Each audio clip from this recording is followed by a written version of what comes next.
And we now turn and recognize the gentleman from Utah, Mr. Matheson. Thank you, Mr. Chairman. I have a number of concerns I want to raise. I think I participated in close to 2.5 years of hearings on climate change before this subcommittee. We have a 648-page draft that we're looking at right now. This is a huge piece of legislation. This is an exceptionally complicated issue. And I am concerned of moving so quickly that we go to markup next week, we may not get it right. And I just want to make sure that we are deliberate in how we go about this. The draft has, as many members have pointed out, a significant hole right now in terms of how we're going to address the issue of allowances. So I just want to express that concern. Second, major or landmark legislation that has been passed through this Congress historically, in terms of environmental issues, has often had a bipartisan component. I believe good policy on this subject should be bipartisan. I implore all members on this committee, on both sides of the aisle, to step up to the plate on this issue. It's a serious issue, and everybody ought to get engaged. Third, you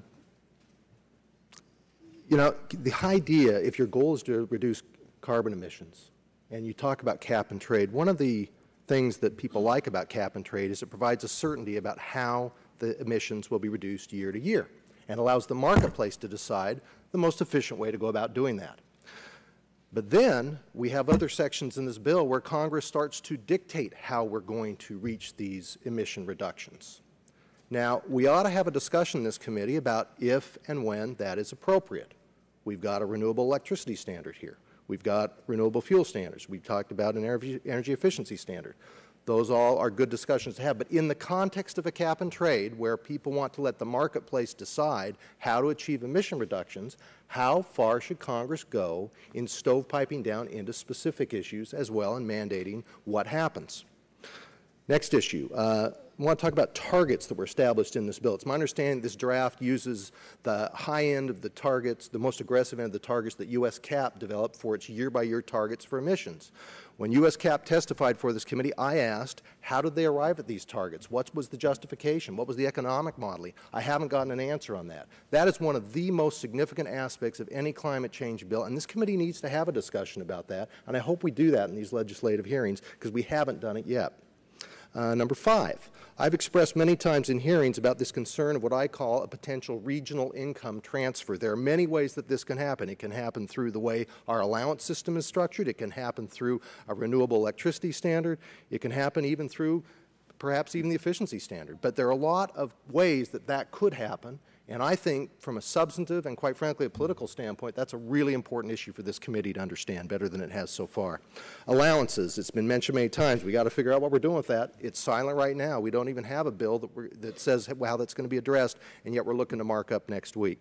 RPS, 28 states in the district have an RPS already. I question whether there ought to be a federal standard, and we shouldn't instead have policy to encourage the rest of the states to do this. If there is a standard, if the goal here is really to have lower carbon emissions, then should we care how we produce the electricity if a kilowatt hour doesn't produce carbon? So why are we picking just one set of technologies? Shouldn't we include nuclear? Shouldn't we include zero emission coal as the Utah voluntary RPS does right now? Next issue, energy efficiency. That's a good thing in the Energy Efficient Resource Standard, which calls for 15% efficiency by 2020 and 10% for natural gas by 2020. That's a good thing to have, but I'm concerned that we're piling on when we're already looking at the renewable electricity standard. I also think decoupling for electricity has to be on the table.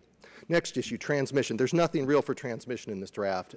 People are talking about going to 25% renewable electricity generation in this country. If we don't deal with our transmission issue, you can't do it. So we've got to get serious about transmission. Offsets. I'm pleased with the Offsets Integrity Board provision, but I think we're being unfair to businesses by trying to discount offsets. If the offsets are real, then a turning of 5 offsets for 4 reduction credits doesn't make sense to me.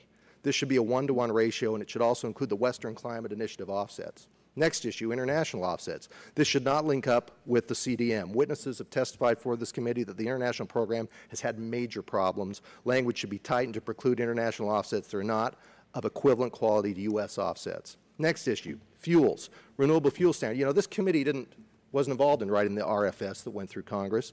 It wasn't written by this committee, and its feedstock mandates don't make any sense. Our corn ethanol policy is a failure, and we ought to address that issue as well.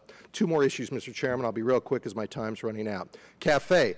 I think we have to have some harmony between where federal and state policy is on this. I'm concerned about getting a checkerboard pattern of how this policy is set in this country. Last issue, where do revenues go?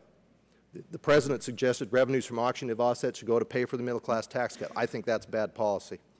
I think that any revenues that come out of this policy need to be plowed back into the climate change set of issues. And this whole discussion about cost to ratepayers, until you identify where the money goes from the auction of some allowances, and I'm not for 100% auction, by the way, but until you figure out where those revenues go, any discussion about cost to consumers is a moot point, because we're not talking about where the money's going to come from to help mitigate those cost components. So let's address that issue as well. That was 14 quick issues, Mr. Chairman. Thank you for your patience and let me go over time.